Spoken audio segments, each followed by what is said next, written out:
Today we are delving into the fascinating world of journaling. Turns out I've been doing it wrong for the most amount of benefits, according to Dr. Andrew Hubberman. Or have I? Because I'm not so sure.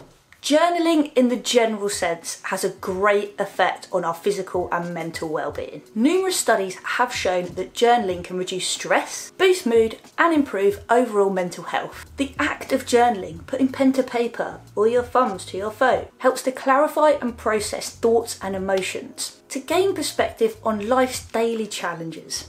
But it's not just emotions. Journaling can also improve cognitive function. Writing regularly has been linked to improved memory, increased creativity, and sharper problem-solving skills. Dr. Sarah Thompson, who is a specialist in mindfulness and well-being, says, "We engage multiple regions of the brain involved in language processing, memory recall, and emotional regulation. This neuroactivity strengthens neuroconnections, much like exercise strengthens muscles. And consistency is key with this. Just like any other habit, the benefits of journaling compound over time. By making it a daily practice, you can harness its transformative power." So great, that's what I've been doing. On a daily basis from the start of the year, I have been journaling every night. And I definitely think it's improving my memory because I'm really trying to think about my day as soon as I wake up, what I've been doing, and I don't think I've done that for a long time. So thinking back on my day is working my memory muscles. And I definitely need to work those muscles because my memory is crap. So then I saw that Andrew Hubberman did a podcast on journaling. And I thought, great, he's going to tell me what an amazing job that I've been doing journaling and all the benefits that I am now getting. Nope. Hubberman has this whole other protocol that he suggests for the following benefits. Affecting neuroplasticity, which is basically brain rewiring, and brain function in the short term and long term. These brain changes positively affect our physical health, including our system's immune function, so therefore our ability to combat infections and other nasty things. Improve sleep, reduce feelings of physical and emotional pain, lowering anxiety, and bringing about healing from traumas. Very useful. This protocol requires you to write, and it stresses that you need to write it by hand, basically, for a minimum of 15 minutes up to around 30 minutes. This needs to be about a traumatic event that's happened in your past. Yeah, that's intense, right? And you should write this as if no one is going to read it. So don't worry about what people are going to think. Just write what you feel. Don't worry about any grammar or spelling mistakes, luckily. And try and be as in-depth and detailed as possible about the event and all of the emotions that you feel about that event. Now this should be done 4 times. And you can do it in 4 consecutive days, or you could do it 1 day a week for 4 weeks. And that's the one that I chose to do because it just seemed less intense and time consuming for those 4 consecutive days. Obviously, as I mentioned before, all the benefits that he listed are incredible. Not just in the short term, but in the long term too. Like for years afterwards, you'll feel benefits from this. So I thought, let's give it a go. So I found it very hard to get started, and I might have put it off a couple of weeks just to do the first one. I found it super helpful to put a timer on my phone for 15 minutes, so then I knew that I was doing the minimum amount of time to be writing for, so I didn't stop and check my phone, because they say to keep writing like non-stop. Don't look out the window or anything, just keep going with your thoughts that are going on in your brain, even if it doesn't really make sense. So I set a timer so I could just write, and then I could write further if I wanted to, which I didn't. It really doesn't feel nice doing this exercise. I think the first time I did it was really hard and I felt a lot of resistance about doing it. The second time, I kind of knew what I was getting into and I wanted to do it. I felt a bit more resistance again doing it today, so it's the 3rd time that I've done it, so I've got 1 more week to do it to get the maximum benefits. And I really don't see the benefits right now of doing it. Maybe I need to reflect. I think after the 2nd time of doing it, I felt better about it. I was journaling a bit more positively. And I'm not sure if it depends on the mindset of the day that you do it. Like today, I just feel a little bit more negative in general. So I wonder if that affects my journaling. But hopefully I'll feel the benefits soon. I definitely find it helpful to have a few minutes afterwards just to kind of let the thoughts go before just getting on with your day. I think it's good to give yourself a minute just to reflect and give my hand a rest.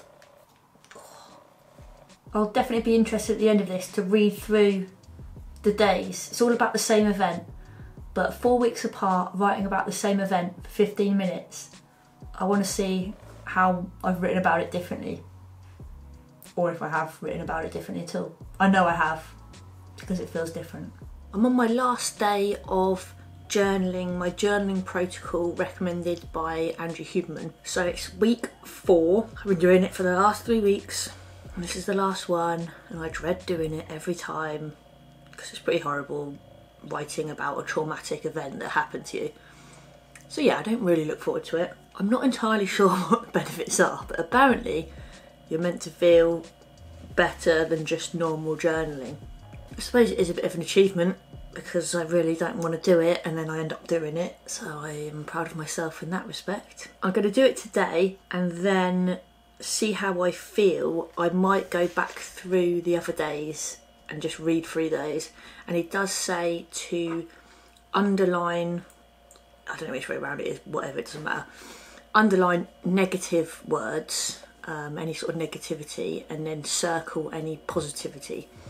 So I want to kind of have a little look back and just see if that's of any interest. So I want to kind of see on different days how I wrote about it, if it was exactly the same, which I doubt, or if I changed it a bit. If there's some days if I was feeling more positive or more negative about that same event. I'm quite happy with the way that I journal at the end of my day, just kind of summarising my day.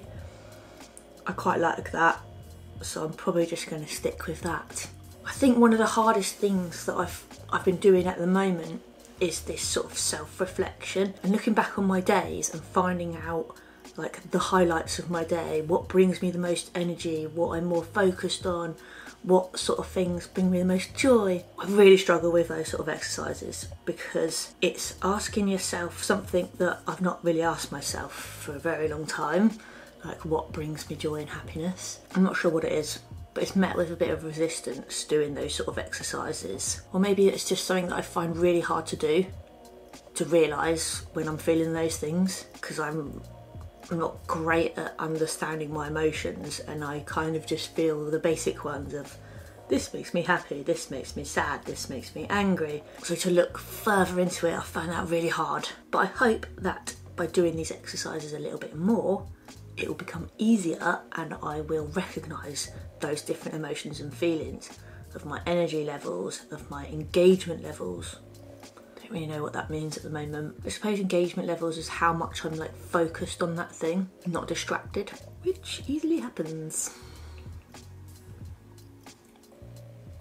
So I've just had a little read back of my other journal entries about this event that I've written about. Going back over, I think it's actually pretty key reading it again and then highlighting the positive and negative feelings and words, because seeing the words that I've written about myself, it really sinks in how negative I talk about myself, negatively I talk about myself, and actually seeing it written down, especially with my own handwriting, it makes me just be a bit more compassionate with myself.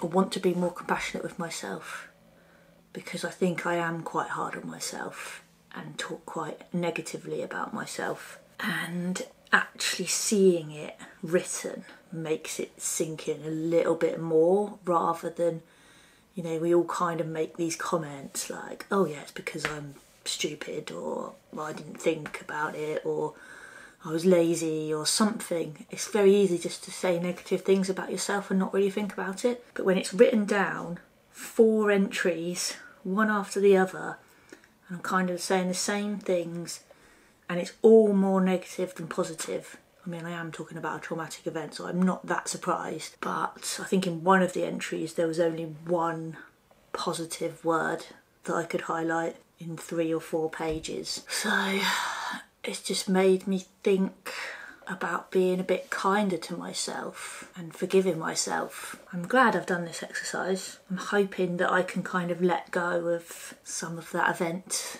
that happened and move forward with my life, being kinder to myself. As always, I'll put the link to what I'm doing, the protocol by Andrew Hubberman, in the description box, so if you would like to do it, you can do it yourself. Just, yeah, please be kind to yourself, take your time doing it, and I hope that it helps you moving forward with your journey of self-healing as well.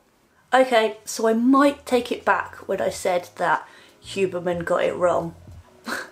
As if he gets anything wrong. The protocol just might take a little while to kick in. I take however long I take to process things, which might be a little bit longer than other people. But since then, I had a little sit down with my wife and I just